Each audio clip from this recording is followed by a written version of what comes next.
Hey guys, it's Libby and welcome to my wrap up for the month of February. This should be pretty quick because I only read 3 things in February. I have also started reading Moby Dick. So a heads up, if there is no March wrap up, it's because hi Nova. It's because the only thing I read in March was Moby Dick, and I'm just giving it its own review, or possibly I have not even finished it. Though I have to say, so far, more fun than I was expecting, so it's not feeling like a chore to get through. Anyway, but for the books that I read in February, I read 1 play, 1 novel, and 1 novella. The novella was Drowned Country by Emily Tesh. This is a sequel to Silver in the Wood, which I read last month, if you want a review of that. Both of these I did as a buddy read with Rachel from Kalanati, so I will leave a link to her wrap up where she reviewed Drowned Country in the description. This takes place quite a few months after the end of Silver in the Wood, and there is trouble in paradise. Our couple of Tobias Finch and Henry Silver are not together at the beginning of this book, and Emily Tesh does take her sweet time in explaining why. Narration-wise, we have a big change in this book because we've shifted from third-person limited to Finch to third-person limited to Silver. And he gets roped into a plot with Finch and his mother, who are dealing with a vampire in a coastal city. And eventually they do wind up going to Fairyland, and I thought Tesh had like a really original and interesting take on what Fairyland is. It's completely different than anything else I had read, and so that was very refreshing. So I have to say, like, overall, Drowned Country is a good book, but it's not Silver in the Wood. Silver in the Wood felt like special.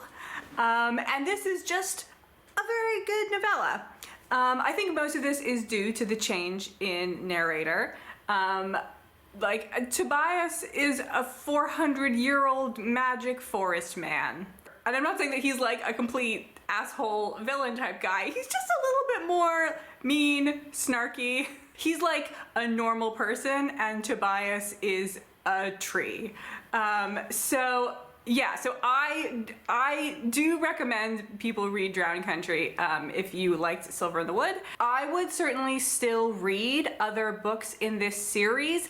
I feel like with this one, we've kind of wrapped up everything to do with these 2 main characters. So I think we might still, it's possible that Tesh would write something else in this universe, but with different main characters, and I'd be down for that.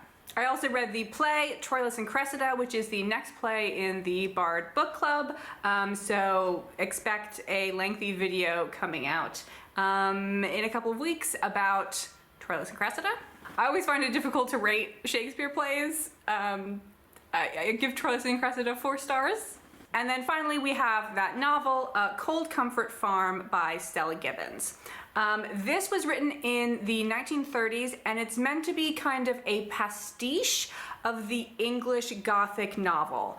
Now, I haven't read that much British literature from the 1930s, so I feel like I probably missed a lot of things. Like, I've read plenty of Gothic country novels, mainly from like the 19th century, and I've read modern sort of takes on the Gothic novel, but I haven't read mid-century takes on the Gothic novel. And so I'm less aware of like what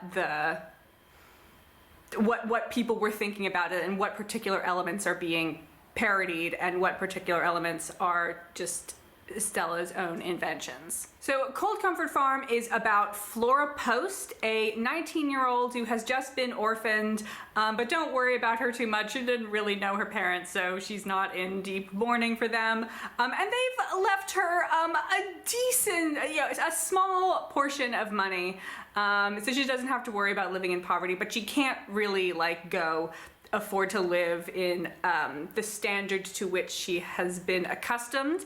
Despite the fact one of her friends is suggesting that she get a job and live in a flat in the city, she would much rather mooch off of some relatives. So she sends letters out to all of her various aunts, uncles, and cousins, seeing if anyone has a place for her to crash for the next unlimited amount of time. And Flora ends up going to stay with her most mad relations at a extremely dreary, muddy, ill-kept farm, Cold Comfort Farm in Sussex. Not only is the farm a mess, the family is also a mess. Our sort of main, like, mom and dad, Amos and Judith.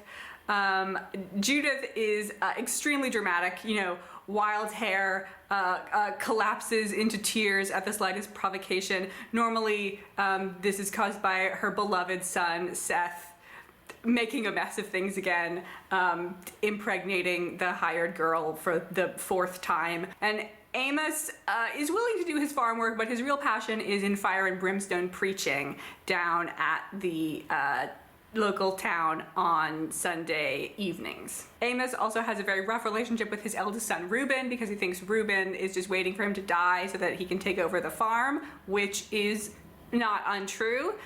Seth just sleeps with women all day, even though his real passion is for the talkies. There's also many, like, cousins and farmhands also staying at the house, as well as a teenage girl, Elphine, who I think is, I don't know, she refers to Seth as her brother at one point, but I thought they were cousins. I'm not totally sure how Elphine is related.